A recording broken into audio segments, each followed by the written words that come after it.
A arte de correr na chuva. Capítulo 8.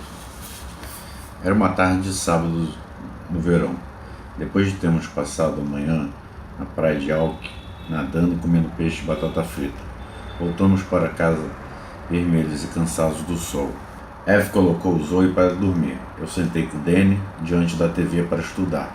Ele colocou uma fita de enduro, do qual havia sido convidado a participar algumas semanas antes em Portland.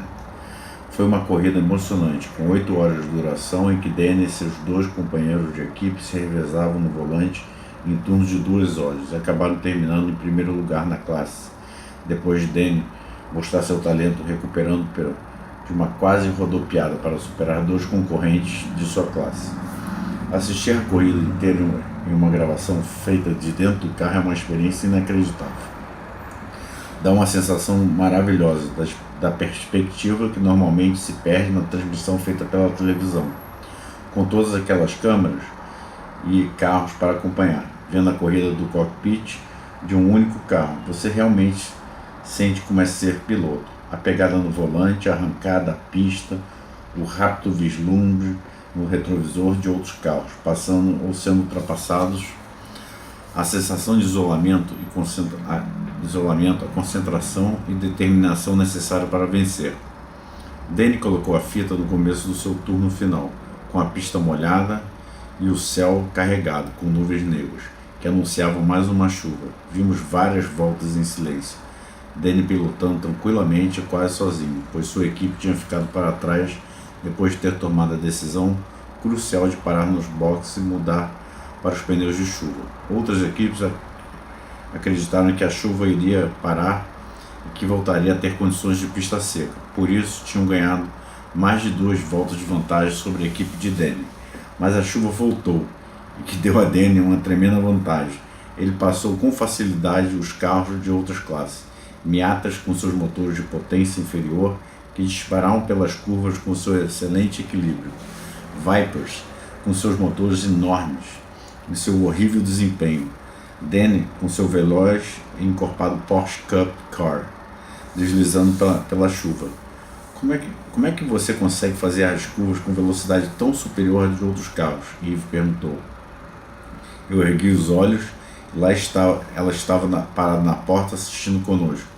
A maioria não está correndo com pneus de chuva, Danny disse. Eve se sentou no sofá ao lado de Danny. Mas alguns estão, sim, alguns, ele respondeu. Nós assistimos. Danny apareceu atrás de um Camaro amarelo no final da reta oposta. E apesar de parecer que ele poderia ter passado o outro carro na 12ª volta, ele se deteve. Eve percebeu. Por que você não passou esse cara? Ela indagou. Eu o conheço. Ele estava com muita potência e teria me passado de novo na reta. Acho que posso passar por ele no início da próxima série de voltas. Sim. No fim da reta seguinte, antes da curva, Danny estava alguns centímetros da traseira do Camaro. Ele entrou apertado para fazer uma curva dupla e na saída da primeira curva seguiu pela esquerda para fazer a segunda. Então saiu rapidamente para pegar a direita. Essa parte da pista é muito escorregadia na chuva, ele disse. Ele tem de dar passagem. Quando consegue recuperar o controle, já estou longe. De volta à reta oposta, com os faróis iluminando os marcadores das curvas contra o céu, que ainda não estavam totalmente escuro, o Camaro podia ser visto no retrovisor panorâmico de Danny, desaparecendo ao fundo.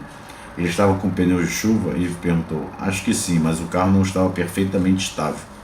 Mesmo assim, você está pilotando como se a pista não estivesse molhada, e todos os outros estão pilotando como se estivesse. Volta número 12, descendo a reta, nós podíamos ver as luzes dos freios dos concorrentes brilhando à frente, próximas vítimas de Danny. Aquilo que você deseja já está à sua frente, Danny explicou suavemente. O que? Quando eu tinha 19 anos, Danny falou, depois de um tempo, na minha primeira escola de pilotagem em Sears Point, estava chovendo. Ele tentava nos ensinar a pilotar na chuva. Depois que os instrutores terminaram de contar todos os seus segredos, os alunos ficaram completamente confusos. Não tínhamos ideia do que eles estavam falando. Olhei para o cara que estava ao meu lado Eu me lembro dele. Tinha vindo da França e era muito veloz. Gabriel Floret. Ele sorriu e disse: aquilo que você deseja já está à sua frente. Eve apertou o lábio inferior, olhou para Danny com o canto dos olhos. E então, tudo fez sentido, ela disse brincando. Exatamente. Danny respondeu com um semblante sério. Na TV a chuva não parava. Continuava caindo. A equipe de Danny tinha feito a escolha certa. As outras equipes estavam parando para colocar pneus de chuva. Os pilotos têm medo da chuva, Danny nos contou. Com a chuva os erros se amplificam e a água na pista pode tornar o controle do carro imprevisível. Quando acontece alguma coisa inesperada, você precisa reagir. Se reagir em alta velocidade, significa que está reagindo tarde. É por isso que é preciso ter medo. Eu fico com medo só de olhar, Eve falou. Se eu fizer algo com o carro intencionalmente, posso prever o que vai acontecer. Em outras palavras, só é imprevisível se não tenho o controle. Então você deixa o carro rodar antes de que ele rode sozinho? Exatamente. Se eu inicio a ação, quer dizer, se eu deixo o carro um pouco solto, sei o que vai acontecer antes que aconteça. Então eu posso reagir mesmo antes que o carro saiba o que está acontecendo. E você consegue fazer isso? Passando por outros carros na tela da TV, de repente a traseira rodopiou e o carro ficou de lado, mas suas mãos estavam corrigindo a direção, e em vez de rodar totalmente, ele retornou ao percurso, deixando os outros carros para trás. Eve colocou a mão na testa, suspirando de alívio. Às vezes, Danny disse, mas todos os pilotos rodam. Acontece porque forçamos o limite.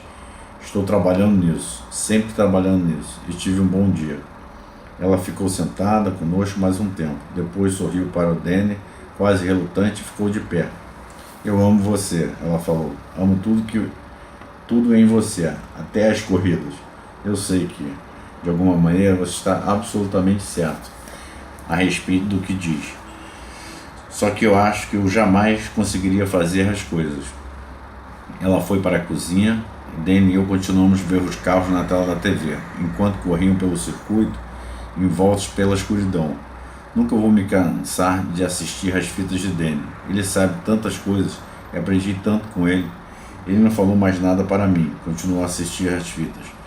Mas meus pensamentos voltaram ao que ele havia acabado de me ensinar. Um conceito tão simples, no entanto tão verdadeiro. Aquilo que desejamos já está à nossa frente.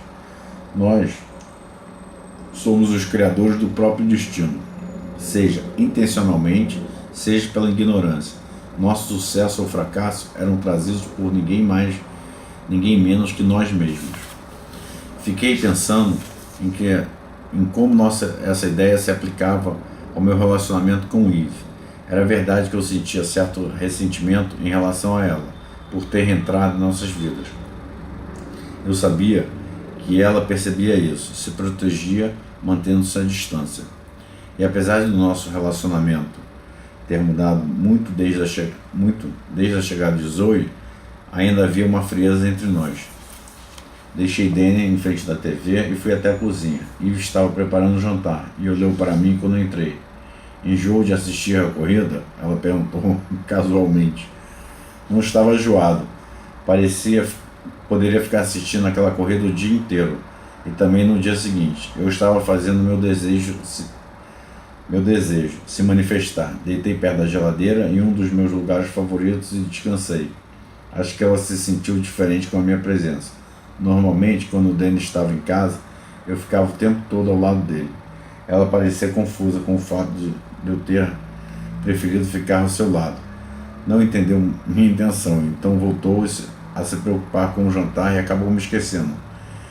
Primeiro, começou a fritar alguns hambúrgueres, que cheiravam muito bem. Depois lavou um pouco de alface e secou. Cortou algumas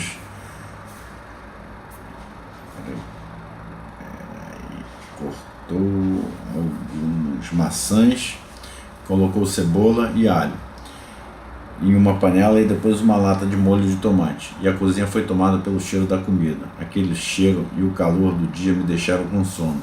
Devo ter cochilado até que senti as mãos em mim, passando pelo meu corpo, coçando a minha barriga. Rolei de costas para reconhecer o seu domínio. Minha recompensa foi muito maior do que as coçadinhas gostosas. Que cachorro bonzinho, ela disse. Que cachorro bonzinho. Ela retomou suas tarefas, parando algumas vezes para me acariciar no meu pescoço, com o pé descalço, ao passar por mim. O que não aconteceu muitas vezes, mas significou muito. Sempre quis amar Eve, como Danny a amava, mas não consegui. Mas nunca consegui, porque tinha medo. Ela era a minha chuva. Ela era o meu elemento imprevisível. Ela era o meu medo. Mas um piloto não deve ter medo da chuva. Um piloto precisa adorar a chuva. Eu sozinho poderia manifestar uma mudança no que estava ao meu redor. Mudando minha postura e minha energia. Permitir que Eve me viesse de outra maneira.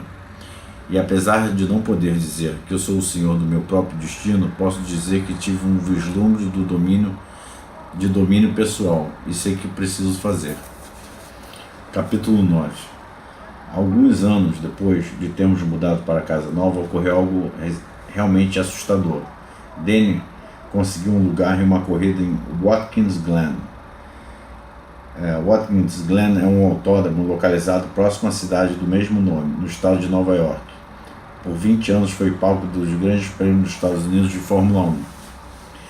Era outro enduro, mas a equipe era bem estabelecida e ele não precisava ir atrás de todo o dinheiro do patrocínio para sua vaga. No começo daquela primavera, ele tinha ido à França para participar do programa de teste de Fórmula Renault. Era um programa caro, que ele não tinha condições de bancar, porém ele disse a Mike que seus pais haviam lhe dado um presente, o dinheiro. Eu tinha minhas dúvidas. Seus pais viviam numa cidadezinha bem distante e jamais haviam aparecido para fazer uma visita desde que eu tinha ido morar com ele. Não vieram nem para o casamento, nem quando Zoe nasceu, nunca.